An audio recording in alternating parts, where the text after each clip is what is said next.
Well, John, it seems like only 10 minutes 45 ago. minutes.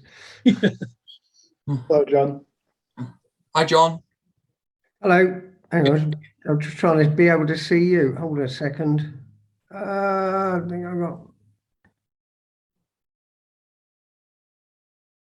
Where did he go? You're gone, John. You're gone, John. Did oh, I are think. you still? Sorry, am I interrupting? Sorry, Nigel. No, it's all right. You go if you want to go. No, I'll let you go first. I lost my train of thought.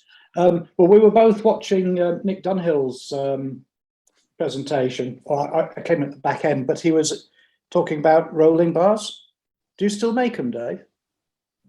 Not really. I've got a few components left. I suppose I could, if somebody were to desperately want a pair and set and, talk to me very nicely, I might be able to put a set together, but I stopped producing them some years ago now. Okay. I might be talking to you very nicely. Hello, John. John's gone back into the waiting room. What's he doing? I don't know. There he is. Yeah, so I'll be talking to you very nicely. Right. I don't Okay. know how I'm going to cart it out to the so there'd be no rush, but I think it's one of those things that I should add to my tool chest. So I've got all the components still available for a 6-inch version of it, which were popular with the 4mm modelers and some, 7mm modelers. So if you've got a boiler that's less than 150mm, they'd be suitable for that. Oh, John, you're back. You were disappearing back. You decided to go back into the waiting room. You're on mute, John. You're on mute. Yeah, sorry. Finger trouble. All right. Hello, Alex. Hey, good to see you. How you doing? I'm okay. How you getting on? Having a good time. I've been to see Nick Dunhill earlier, and the building of the locomotives very interesting. Yeah, it was amusing because that session coincided with mine, and it's only about a month ago that I was asking how you actually solder up a old boiler. I couldn't attend it because I had to be at my own session. Yeah, I learned that one. It was. So I'll have to watch the video. I'll wait till the repeat comes around. It was. Yeah. It was a few months ago. I just saw that on an Evening with event. It'll be on Dave soon. And then yesterday. If Nick does all of the presentations, eventually you'll be able to scratch build an entire loco just by watching his videos. Yeah. Yeah. The smoke box one that he did, I used for my Jinx's baby that I was building last time. So I did exactly as Nick said, and it went together a dream. I'm making a Belpaire firebox or something at the moment, and the last time I did that, I've still got the 4 rejects. That was a scratch build, not a kit build. Yeah. You're doing a DJH G5, are you, Nigel? Yeah.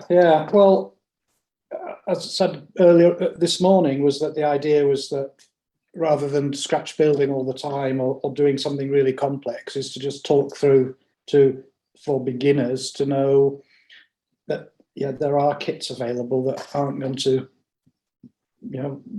cause huge problems in assembly. But the more I'm working on it, the more I'm going, it's not quite right for me. So it's just that I'm building I want to build it as a northeastern O class, and there's sort of some changes to make. Which is all right. It's part of what they call it, kit bashing. Yes, altering kits. A friend of mine built a LNER L1, but he was determined to build the first one, and then discovered it was slightly different to everything else. Yeah. In very subtle ways. So, Alex, the first thing you do is Build it as the book says for the first one. Yeah, don't do it as I'm doing it. Worry about, you know, the subtle alterations later on. Yeah, ideally, I must have the instructions book, and it will tell me where to put that in a right place or the other. So this will be a largely white metal kit, will it, Nigel? It is, yeah. I mean, In fact, I've finished. Okay. Here's one I made earlier. Not finished. I mean, You glue or solder? as a starter kit, it's amazing. It's absolutely amazing because you can go from nothing to a completed loco, or what would look like a completed loco, in a matter of minutes, really. I'm going to screw it all together now, but the chassis takes about, probably all told, about 3 hours to build. To the state position I am here, it's probably going to take another couple of hours to put the brake gear on, and then once that's done, then obviously boiler fittings and all those bits and pieces. It'll take a few hours, but you could probably, if you were pushed, you could probably build it in a weekend. welcome to James and Peter, who've just joined us. Yes, oh, we're up to 6 now. That's 6 of us. Yeah, that's good. Nigel, having built or even scratch built locos as you have, using you know, etched kits or etched parts, you don't find this one, how can I say it, demeaning at all? I wouldn't say the word demeaning. It's that's a funny question. It's a good question. Well, I mean, it's not demeaning. It's no, that's perhaps a wrong choice of word. I suppose in some respects it could be a welcome sort of relaxation from the complexities of putting together an etched kit. You know, yeah, it's very it's very straightforward. So it's sort of like it's like sitting in front of the telly and watching. You know, it's very, very straightforward. And if you're an experienced modeler and you wanted, I just need another loco from a layout, then one of these easy build kits is ideal. It's not a criticism of the kit, because I bought it for what it is, and DJH have done a fantastic job with it. My personal things are that I've got a photograph of the model I want to build, and the first thing is it's got this kit comes with the Salter safety valves, and obviously Northeastern Railway tend to have this beautiful brass polished trumpet arrangement. So if I'm going to build it as the Northeastern Railway boiler, then this casting is going to be seeing a lot of this.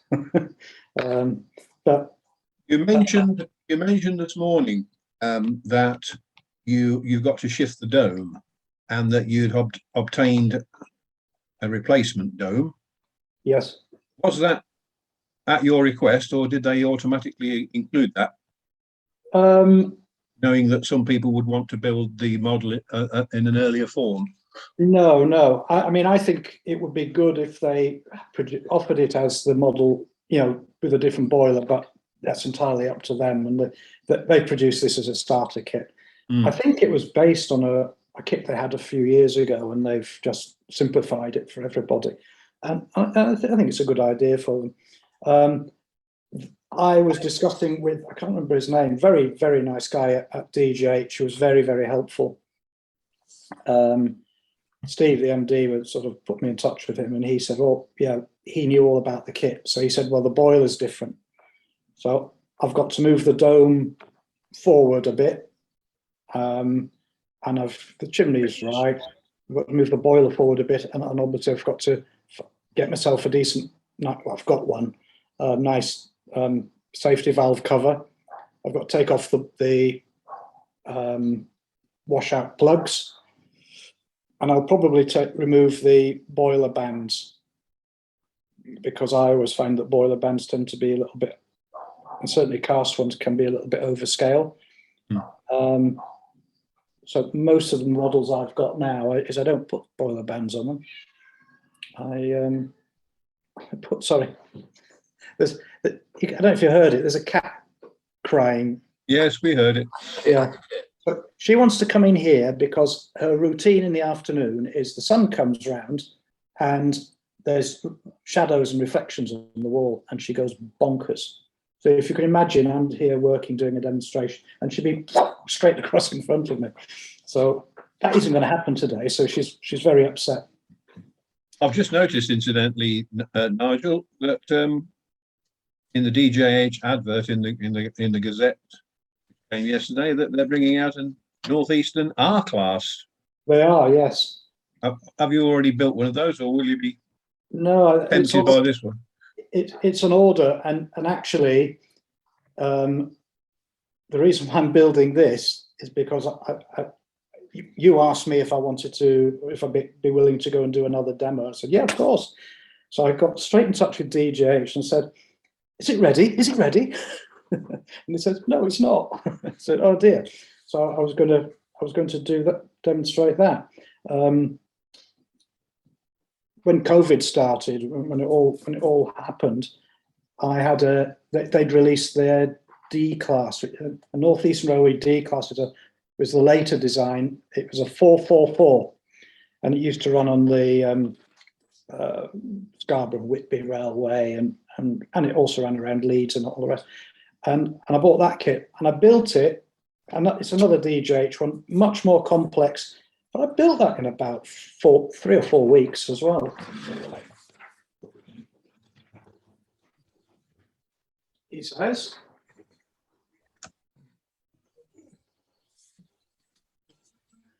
Yeah. Oh, yeah. Yeah. Oh. And it's a bit dusty. And that was a fantastic kit to build, except, you know, it's a lot more, be careful, everything, make sure nothing falls out, but it's a lot more detailed. So I don't know if you can see inside there. And but this is one of the models where I decided I'd do as much as I can myself. So DJH provide a lining sheet for the model.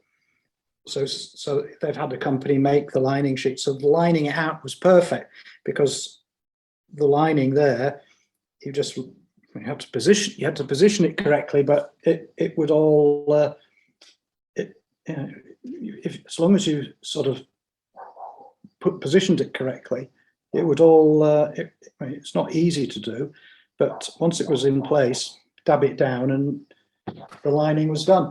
So it was great. It was great fun to build this, but still very shiny and new. So their R class, yeah, we had an R1. We had an R1 on Ravenspec, which Robin Taylor built many moons ago. We've never had an R class, so yeah, I'm going to have one. I'm going to put this back because. Just a question on that one, Nigel. Yours? The bogies, how are they? Presumably there is some weight put on the bogies. It's not just relying on the 4 drivers. Yeah, they're the same. It's exactly the same principle as they've done with this. So Yeah. the bogie is a one-piece casting, which is amazing. So one-piece casting. So obviously it's quite heavy to start with, and they use the same springing system. So there's a screw and a tube and a variety of washers and spacer pieces. So I don't know if you can see here. It sort of kind of compresses slightly. So when it's all assembled, everything sits down, and it runs all right. It runs okay. Yeah. So when I get the model railway in the garden, we'll test it properly to see how it deals with any unevenness. But yeah. So it's basically a G5 with an extra bogie on the back, isn't it? Mm. Yeah. Is there what kind of radius will that chassis go around? You know, I don't know. I mean, you know, a lot of people seem now to be looking at very, very tight radius curves. Yeah. And I fear quite a lot of the kits are going to need some adaptation to accommodate them. Yeah. I don't know. I'm looking at this and I don't know.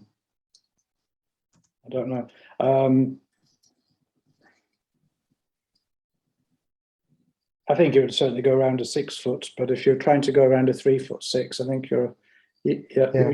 there would have to be some work done here. It's not beyond the realms of possibility. I mean, you take the bottom of the, where is it? Where the nut is, you take and make a little slot in there, and that would do it. I don't think there's anything. No, there's nothing that's going to impinge on it on this model. No, because you've got no outside cylinders to worry about, have you? No outside cylinders to worry about. Exactly. Yeah. So yeah, there's plenty of room for slop in there. So I think if for something like this, yes, you could do. I guess it's the sort of thing where you could make a nice article in the Gazette, wouldn't it? So how to make your model go around tighter corners. It's probably would be a good article, given, you know, quite a lot of exposure now given to these continuous run type layouts being skewered into relatively small spaces. Yes. Certainly where the pitfall. I mean, it'd be a shame if somebody bought a kit expecting it to go around a radius that basically is never going to go around, whatever you do. That would be very frustrating. We had a member in our local group, probably a bit before your time, Nigel. In case you're wondering, Nigel used to be, well, he still is part of the Northampton group, aren't you, Nigel? I hope so. When I'm in the country. But when he lived here, but I don't think you ever met Dr. Hughes, did you? Did you ever go to his layout? No. Well, he had an enormous layout up in an attic of an old rectory where he lived, but there were some very, very severe curves on it. And to get around some of these curves, one or two of his locos, he had actually articulated the coupled wheelbase as well as the bogie. Wow. So the front, the leading driving axle was also part of the front bogie. Must have had a lot of slop on the coupling rods. I'm building a. He's not here, is he? Mr. Bennett. You know, we discussed no, this he's before. My fantastic, lovely neighbour is a Great Western fan, and I've built last summer. I've been constructing a Scorpio single. I don't know what it is. Not a Queen. It's Great Western, so I'm no expert. Anyway, I'm building this single, and I had the opportunity, if I wanted, to make the single driver and the rear axle, which all were driven together. I could also make it pivot within the loco. That's the way the kit was designed, and it just looked so Heath Robinson. I didn't bother with it, but now that I've built the loco as far as it is now, I wondered whether it would have been a good idea, so it would go around slightly tighter corners. But we'll see. But yeah, it's interesting. Anyway, you're supposed to be showing us this 044, Nigel. So have you finished it yet over lunch? I finished it, and like I said, I finished it and I disassembled it and rebuilt it. All fibs, isn't it? You know, What means do you have of testing your locos? You haven't got a layout there, have you? Or is there a, do you have access to a layout? I've got a layout. I am. There it is. I'm the only. Apparently, I'm the only guild member in this part of the world. So, it's the wrong way around. That's why. I'm the only guild member in this part of the world, so I'm a bit lonely. There's a lot of railway enthusiasts in Slovakia, but I don't know of any who are actually modelling O gauge. There's a lot of HO and TT, but it doesn't really tickle my fancy, that. So my means of testing at the moment is I've got a big long plank with a bit of pico in a sort of a 6 foot S, and that's it.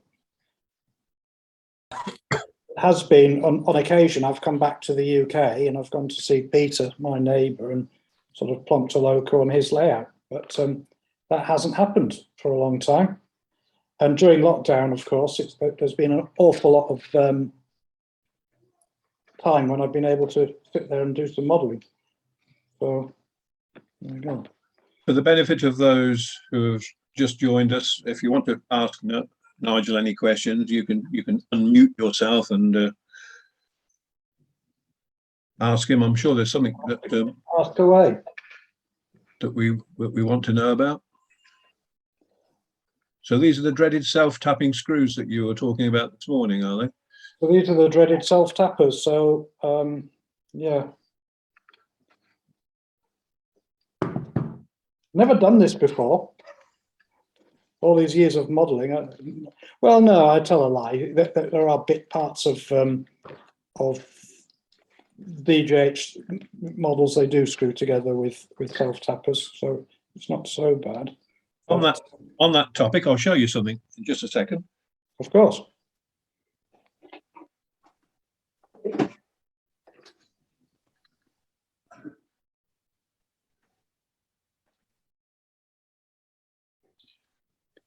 Can you all see this?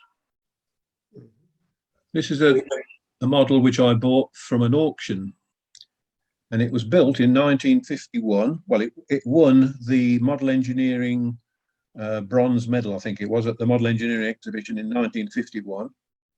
It's outside third pickup, as you can probably see. Good grief.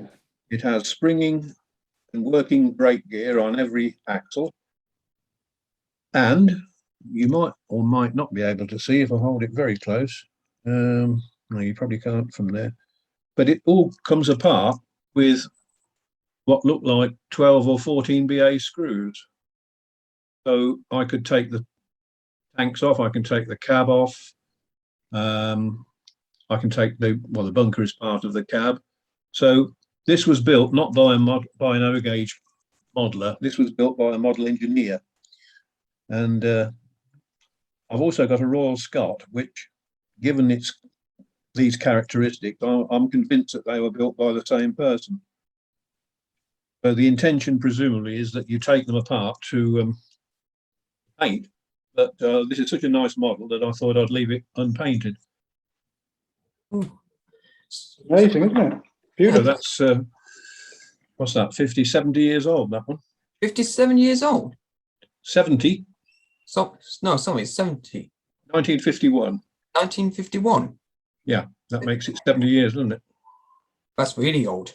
And it's made from a combination of brass, nickel silver, copper for the dome's been made out of copper, and the buffers and buffer stocks are stainless steel, as are the coupling rods by the look of it.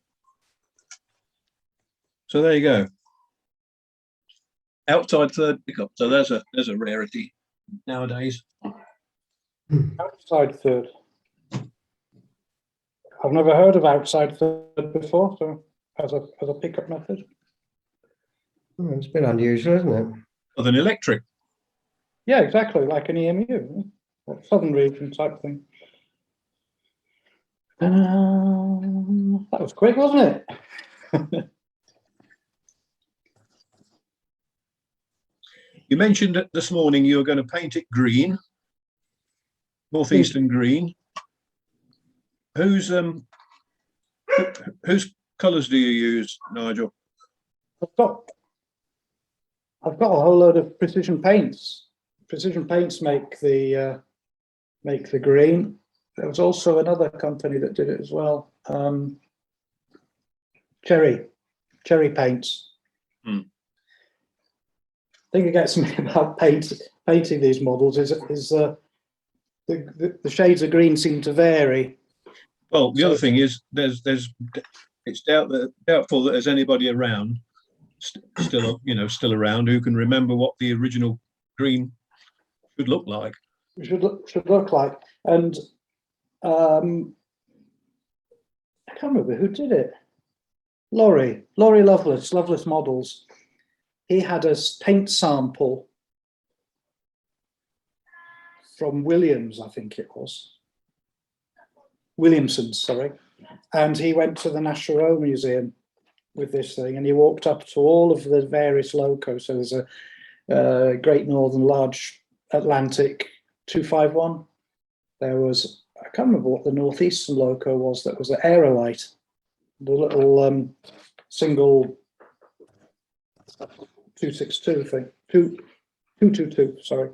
And he went up to all these locos, and the paint sample, when he put it next to the locomotive, it disappeared.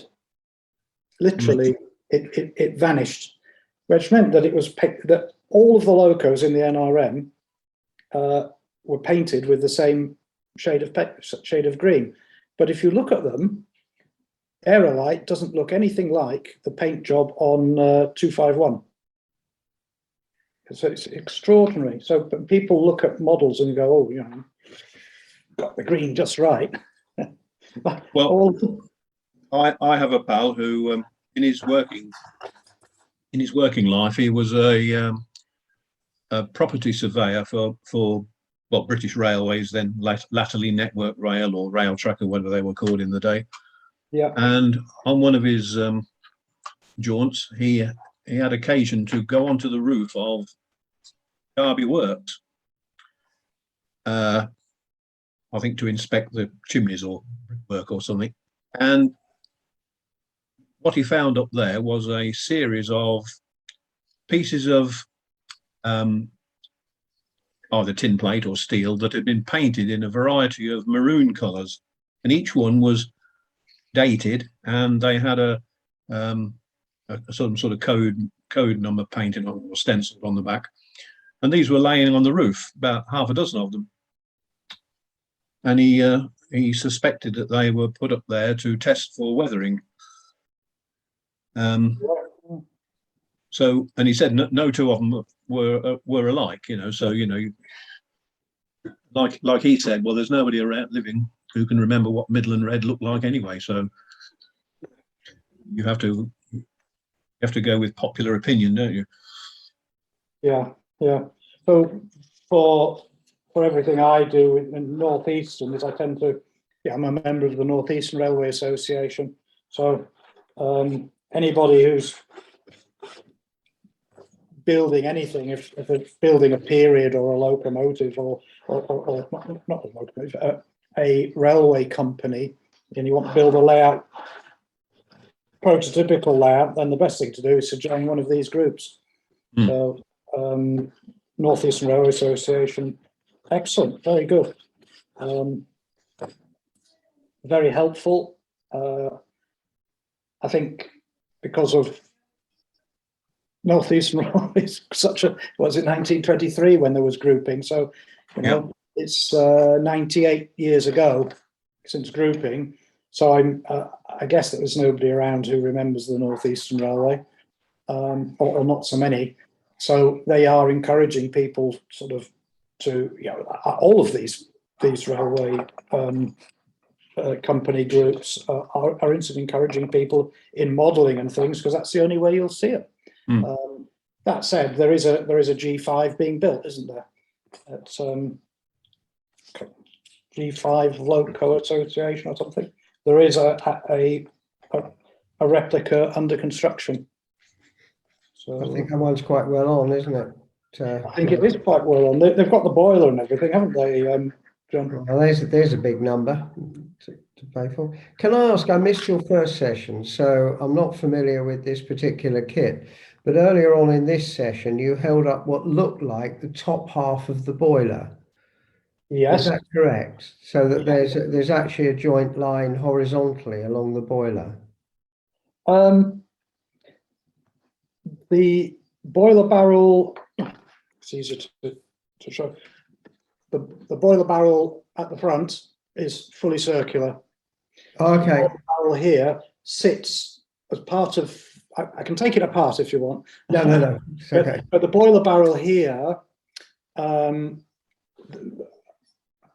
I guess it's half the, it's the hemisphere, shall we say, and it sits on the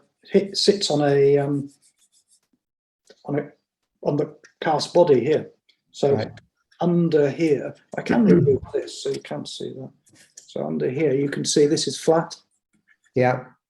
So Okay. the boiler sits on there, and it's fastened by a screw at the back here and screws here. So it Is it assembling all screws? There's no soldering or gluing? okay. So Peter Reynolds, was it Dave? Yeah, Peter Reynolds. Yeah, Peter Reynolds has done a very, very, very good, step-by-step, blow-by-blow construction of this kit, and he's doing things like I'm just doing the sandbox and front flasher for the front of the Loco here, and it's fixed with one screw. There's one screw hole there. So what he said, and I agree with him 100% on that, what he said is that, well, it only fixes one screw just at the front. So what he's recommended, and I agree, is that what you should do is you should solder it at the back as well, get some blow melt and solder it in place. So, but all of the main body, everything there screws together. Okay, thanks. I can't remember when I said that, but I'm going to make it because I will be modifying it eventually to a O class, and I will be painting it green. So having the body removable from the chassis is probably quite a nice, helpful idea to help with lighting and everything. But so yeah, all the main bits seem to screw together. So. I can see that Simon's busy in his workshop. Are you hoping to build a Loco and racing Nigel to get yours finished first? Mine's nearly done. Oh, it's a bit bigger than Nigel's. Yeah, is that a? So we're is that coming a on. Penny? Yes, it is. Very nice too. Yeah. Wow, look at that workshop. Oh, I'm jealous now. My wife would never let me have that. Well, it's a shed in my garden, so I'm out of the way. Yeah, that's it. So, Finny kit. Yeah. It's interesting, actually, Simon, that you're modelling whilst you're listening to a video. Listening or half watching a video as well. That's multitasking, isn't it? Look Yeah, closer, he's juggling with his other hand. Common thing now, because some people prefer to have music on, whilst they're modelling or whatever. yeah, I tend to watch a lot of the NMRA clinics as well because they're quite good. So yeah, just listen away and look up and see what's happening. Yeah, good. Yeah. Good.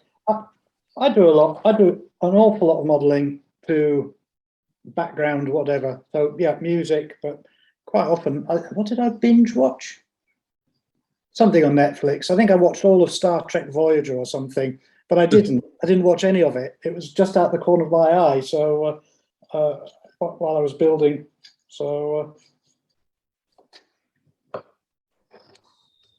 no, because the sun's around here, I'm not going to open the door. Because I'm presenting, I'm not going to open the door. But normally, I'll have a cat sat next to me.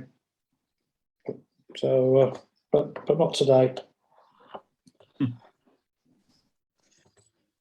So, you know, it's starting to come together now. It looks a bit more like that needs a little bit of fettling, but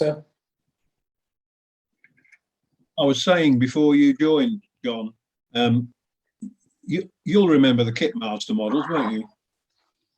Back in the 60s, Yeah.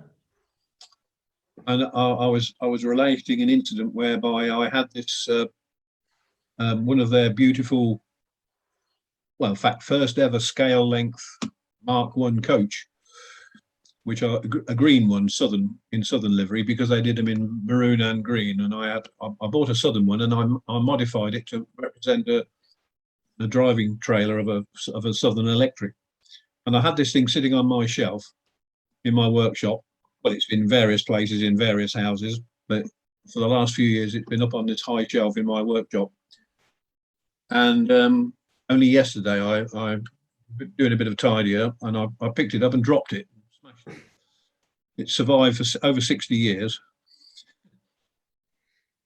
now It's in about a dozen pieces. So, but for old time's sake, I think I ought to repair it and stick it back up on the shelf.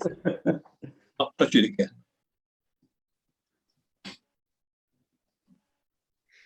Could have been worse. It could have been one of my O gauge logos that I dropped. You're going to be careful on any of the double O gauge or O gauge locomotives. They're so precious. Mm. Yeah. And I don't want to break these or destroy them. If they looks like not going to work, then simple, you just have to repair it and think and adapt. Yeah, I'm guessing that modern adhesives are a lot better than they used to be back in the early days, because these Kitmaster and Airfix kits, we used to find that you had trouble getting them to stick together, or if you mishandled them, as by dropping them on the floor, for example, the glue would often come apart. So they've obviously improved on. Well, there's all sorts of adhesives available now. yeah, modern adhesive. Those kits It was would have been better put together with solvent, whereas we did used to use that rather gooey glue, didn't we? Yeah, polystyrene cement. Yeah. Yeah. But now you'd use a solvent, and that ought to stay together, of course. Yeah. Discussion point. Plus, it'll kill you if you breathe it in. The discussion point. If you're filing white metal, it gums up your files really badly. Yeah. Somebody told me, and this is what I've just done now. If you rub chalk onto your file, That's it. top tip, chaps. So you rub chalk onto your file, and it doesn't gum it up. Good tip. So far, so good. There's nothing there. So it's quite a useful thing. I would have thought you could use emery as well. Emery paper. What, to stop your file from blocking up, or for No, for smoothing your white metal components. Yeah, you could do. This particular part of the model, well, it's a straight edge, so rubbing it with emery, you'd have to. Well, I guess you could flatten it out. Yeah. There's always some unevenness there, but we'll try it. Here we go. So are you an advocate of spray painting then, as opposed to brush painting, Nigel? You probably won't be watching this, but I used to have a boss called Michael Waddington. He lived in Skipton, and he owned a business, and I worked for a company called Charvo, and they were a spray paint refinishing company. So they used to paint, I don't know in my day, they used to get like hundreds of parts of kitchen units and run them down this spray painting machine and spray them all sorts of colours. So yeah, I'm an advocate of spray painting. I've got Krautsberger. I bet you can't guess what country they were manufactured in, can you? Yeah. I've got a Krautsberger micro whatever airbrush, which is used extensively in the potteries for painting these figurines and that, making the nice sort of shaded dresses and stuff like that. But it's also fantastic for painting. Well, I've painted all my models with it. I don't use rattle cans. If I was painting it black, I would. If it was painting black, I would. But the rest of them are, you know, spray painting is an art form in itself. Somebody should do a presentation about it if they haven't done. Doing it in the right temperature. I think the problem with these rattle cans, as you call them, Nigel, is they're a bit sort of uncontrollable.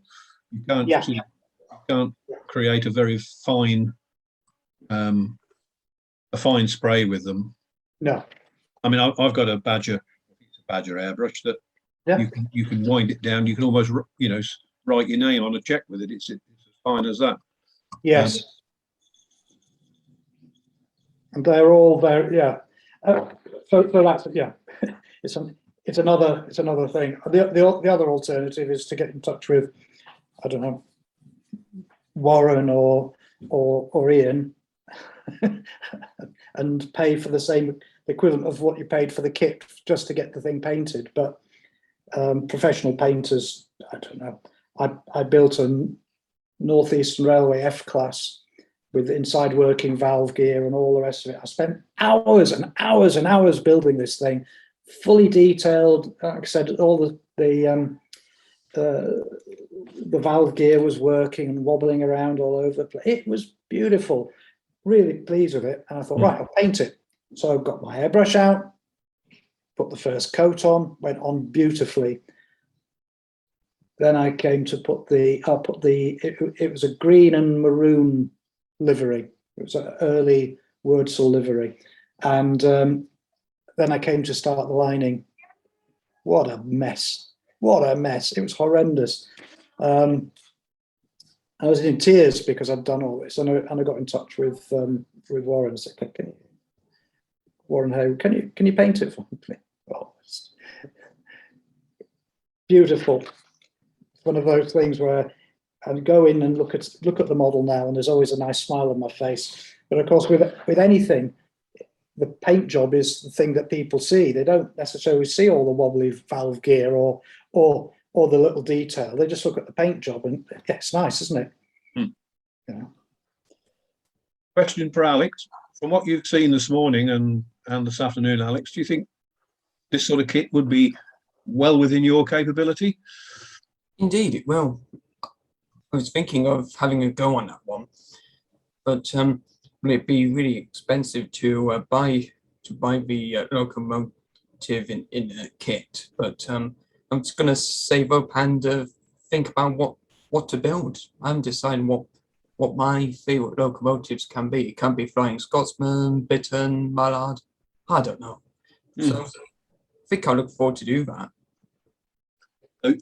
I'm pleased to think that you are thinking of steam locos. You're not necessarily heavily into modern image, are you? Or will there be a bit of a mixture when you start modelling? Yeah, I'm trying to get in touch with the local model club, and they have different gauges there is. And I went to Normanby Hall yesterday, and I met different people who does the volunteering there is the Scunthorpe Society of Model Engineers. And I was thought it can be a good idea that Guild and myself can get in touch with each other, and I thought that'd be a good idea. So, and I thought I could pour that immediately. Good. Well, we covered it this morning, but the Guild has got a massive resource of information and help. I think the I think the forum is really good for that, is that you get Yeah. stuck with something. Okay, it might take a few hours to get an answer, but modelling isn't something which is a instant gratification hobby, is it? I think It takes a lot of time. whatever your level of skill, there's always somebody within the guild. You know, there are, as Nigel says, there are resources available, either verbal or face to face. There's always somebody who'll help. That's what the hobby is all about, isn't it? Yeah. It's a bit like the sort of same sort of situation as if you belong to a club. You're all sitting there building a model or constructing a layout, and you get stuck on something. You just turn to the guy next to you and say, "How do you do that?" Well, how can I do this? Yeah, and joining a club is a good thing. I was in a very good club when I lived in Keighley.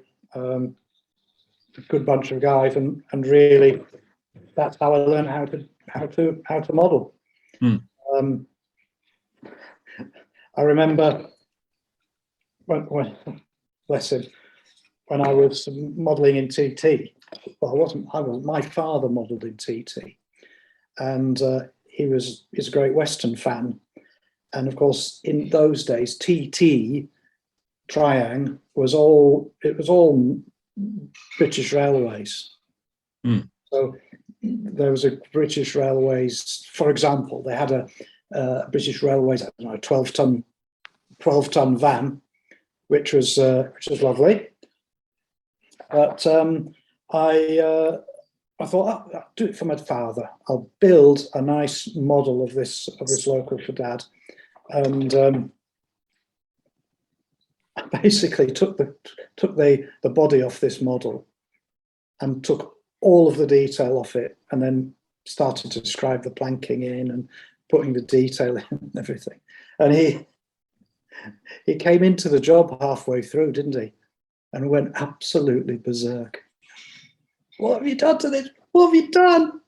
You know, and it was a £10, well, not even that. I mean, I don't know how much a TT wagon would cost in those days, 30 years ago, 40 years ago. It was about 10 quid model. And I wrecked it. So I thought, stuff this. I carried on building it and got to the end, finished it. I was proud of what I'd done. Painted it, brush painted. I didn't use an airbrush in those days. And got his transfers, put GW on it and a number. And then I left it in the living room by the television so you could see it. See, we've just been joined by Peter. Good afternoon, Peter. You appear to be muted. Hang on, I'll unmute you. So I've had Boris has been in the bedroom all day, and my eldest son turned up from work, and he went charging downstairs, but what I didn't see was he overturned my rather expensive camera, which I've been using as a webcam, and broke the HDMI lead. So I've got to buy a new one. So I'm on the laptop. I presume this was Boris the Greyhound, not the Boris the Greyhound, yeah, right. Ballymac Boris, yeah. Ballymac Boris, yes. Been watching your presentation on building this. You've had a big mention throughout this for people if they're going to be building a G5. Oh, that's very kind of you, Nigel. Thank you. Right, so how do you manage to build on a bed, though? That's my question. How do I? Well, I use a plank. I've got a plank of plywood, and I build it on that, and I reposition the camera. So this is my chassis and the cab interior for this kit. But what I've done is I've left the chassis strengthening bars in place. Yeah. For the moment. Certainly keep it all square and straight. Yeah, because otherwise it will, it's white metal. It is, it's actually bent under its own weight by the look of it. But it once you add the body to it, it comes quite rigid. Are they what they would call in the trade, sacrificial Yeah, strength. They're purely there to hold the casting together, whilst it's being cast and subsequently. And then when you've got the model nearing completion, you chop them out, do you? yeah. That's all. I mean, the instructions say to remove them before, but I see no reason to remove these until you actually marry it up with the chassis. Yeah, because whilst you're handling it, you're liable to distort it, aren't you? Yeah, well, it's been sitting in my my painting. I use two of these, and when I prime the locomotive, the lid goes on top, and I put it in the airing cupboard so it all hardens overnight. It's been sitting in that, and it looks like it has sort of bent under its own weight. But it's easy to straighten out if you're gentle with it. When I'm not, if I was to take the chassis off it now, I'd keep it under a block of wood like that, which is a Douglas Hayes special. It's just the right width for a Northeast Railway loco. So I use that, although it is getting rather perforated with little drill holes and everything. But yeah. So how have you found the kit, Pete? I've found it pretty good. This is my chassis. I've tested it on DC, but I've got a DCC sound decoder to go in it. I've used the J15 one, which should be correct. But I think the kit's pretty good, actually. Pretty good, yeah. I see you've got the representation of the valve gear, the old Joy's valve gear. Is that all right? You've just painted. All I've done is just painted it. Yeah. As I've been saying, is I'm planning, because I'm masochistic. I was planning on building it as a O class, Northeastern O class. Yeah, you've got to move the dome. I've got a spare dome. They kindly provide me with. I've got to move the dome. I've got to get a different safety valve cover.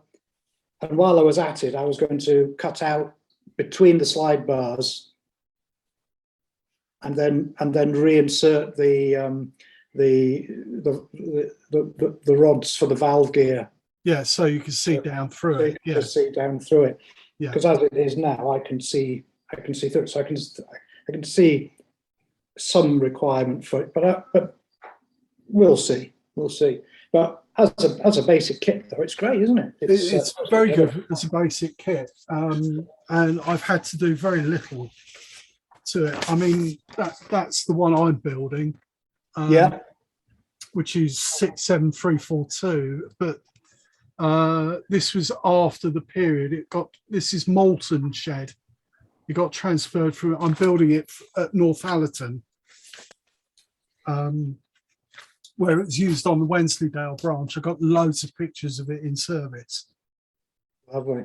But it's like most things, NER, they're for a standard locomotive, there are 110 of these, and there's so many variations between them that it makes you wonder about anything, really.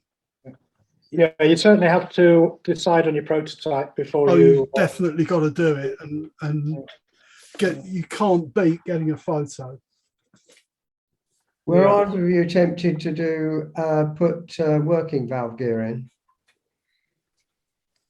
I wasn't tempted with this one because there isn't an awful lot of room. Because it's an 044, the motor is driven off the drive the same axle as the valve gear would hang on. Yeah, and that would be the same axle as the valve gear. Yeah. No, I do have a friend who did that. In fact, it's sitting in my railway room at the moment. Yeah. But he could never get it to run smoothly enough, so he's actually removed it. But what he did was he actually drove a lay shaft behind the rear driving axle, and then essentially had two internal coupling rods that drove onto a crank on the rear driving axle proper. Yeah. So yeah, it was a bit of a work of art, but he couldn't get it to absolutely run smoothly, especially at low speed. So didn't happen. I've got one of those on order. Me too. Me too. You too as well. Of course. I've got one of those on order. How could I possibly resist You a can't. D20? Yeah. When Dave asked me to do another demonstration, I thought, well, I'll just get in touch with them and see if it's ready. No, No, it said October and now it's Christmas. it's Christmas now. Yeah. They've got to get it right. I take it that's going to be a conventional white metal kit, is it? I've got the advert in front of me. It's not a. It's not a starter kit. No. Is it a No. white metal or is it an etched kit? It's a mixed media one like the A8. Hang on, I'll just read what it says. You built the A8. I built the D. Yeah, I built the A8. I'll get the A8 out if you want. I haven't painted and lined. I haven't lined it yet.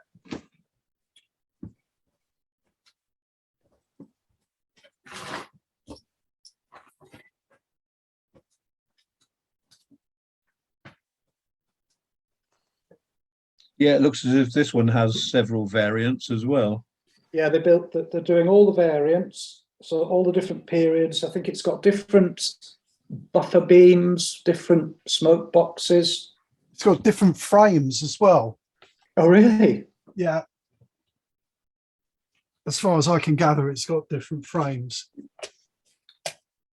So I wonder if they'll supply the kit as with all of the options, or well, like the A8 and the D.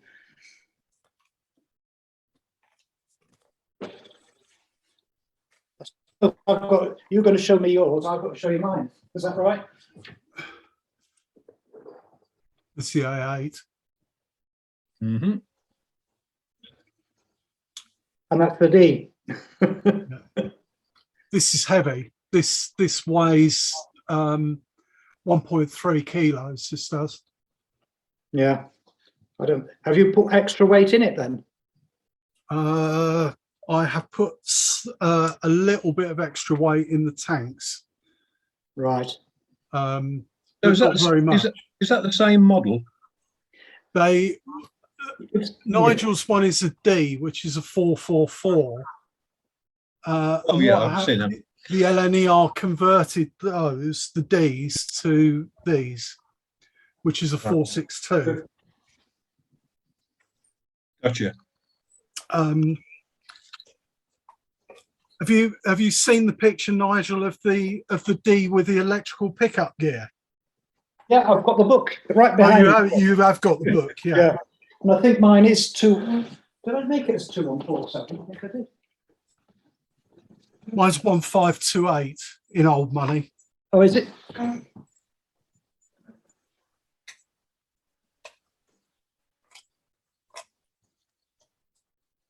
D class, so everybody can see.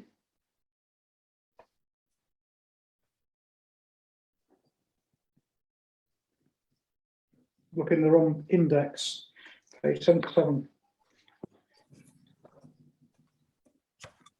Yeah, it's I won't, because the temptation. 2143 had it. 2143. Look, Yeah, see here on the front bogey. yeah. Oh, And it was used for testing. I guess it was used for testing for the northeastern electrics. I would think the little the Tyneside electrics. They all ran on third rail. They were very fast. They were very quick, the Ds. Yeah. We had a D. The reason why I bought the kit and built it is because we had one which used to run around Ravensback. Yeah. And it was scratch built by a guy called Chris Senior, and it's a beautiful, beautiful model, and it ran really well. So, oh, hello. Here comes the destroyer of cameras. What camera are you using? Well, it's the Olympus OM Oh, yeah. EM1. It's quite a this is what I used to do all the filming with. But I can use it as a webcam. And I'm trying it out for the evening with Jeff Langham at the end of the month, because we're going to both be in the same location. We're going to be in the new shed together, and we can't sit in front of a laptop. The laptop would be like 25 feet away to get us both in. So I was trying out the camera to see if it worked, and it does work okay. But like I said, he knocked it over and he's broken the HDMI cable. So yeah, I haven't used it today because I thought I'd be doing a bit of detailed modelling and stuff, but just the way that the whole thing has progressed is that it wasn't necessary. But I sell, that's business. We sell modified GoPro cameras. yeah, But when we modify them, and they can take different lenses. So for looking at detail, you don't get this great big wide angle GoPro thing. You can, like on your camera, you can zoom in and out. But anyway, I'm talking about work. I'm not allowed to talk about work at the weekend. well, the East London line video I made that using my phone. So if you watch that, that was made with my phone.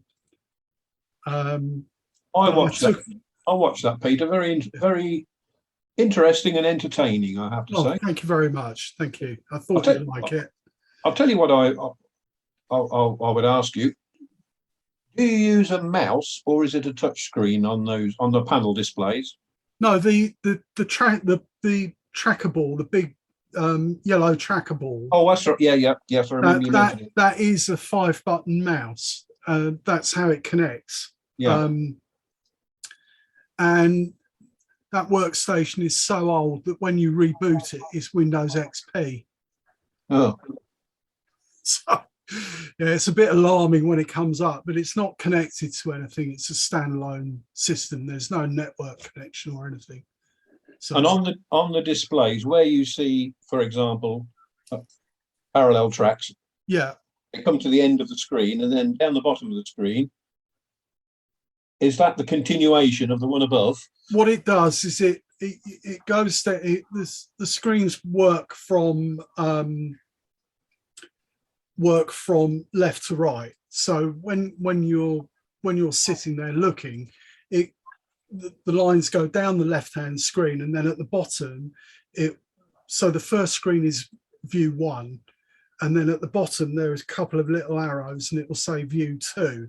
So, and then it goes to the next screen and goes down the bottom down. Right. There are 6 screens in all, but you can have 9 views. Yeah. And you can change what each one shows, and you can change the order around. So if you're left-handed, or if you want to see it from right to left, which would be geographically correct, you can actually make the screens all different. Yeah, gotcha. Yeah. But a lot of people don't bother with faffing around doing it. They just leave it as it is. Yeah. The other workstation, which is a slave, it's not a separate one, that is laid out exactly the same. So when you're sitting at that one, it looks the same as the other one. It's just that it's a slave. They're not independent. So if the main one that I filmed goes down, the other one won't work either. But you get occasions where you need 2 people. I did sort of allude to it in the video. Like, you get so many phone calls now because drivers can call you up. You've got the telephone concentrator. Where I sit, I've got 2 more phones, which connect to Arriva, who actually provide the drivers and the station staff. You just get so many phone calls, like you're picking the phone up continuously.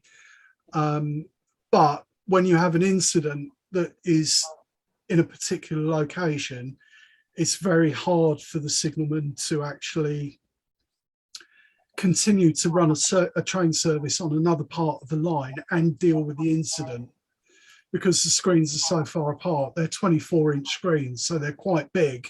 Yeah. So if you've got an incident at Highbury, it's very difficult to run New Cross Gate Depot, where all the trains come back to, if we can't run them. Yeah. So, and that's when you need to use both workstations. Yeah.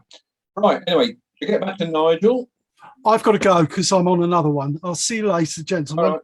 All Nice right. to see you. Nice to meet you. All right. Cheers. Right. Yes, we rather drifted off topic there, but never know. That was my fault because I asked the question in the first place. So. Oh, all right. I think It's looking pretty well complete now, Nigel. it looks fairly. Looks terrific. Come on. I hate turning models upside down because those bits always fall off. But well, we started off this morning with a set of frames, and we sort of kind of got a finished model. Certainly, the bulk of it is there. I've got get the right one. This has been.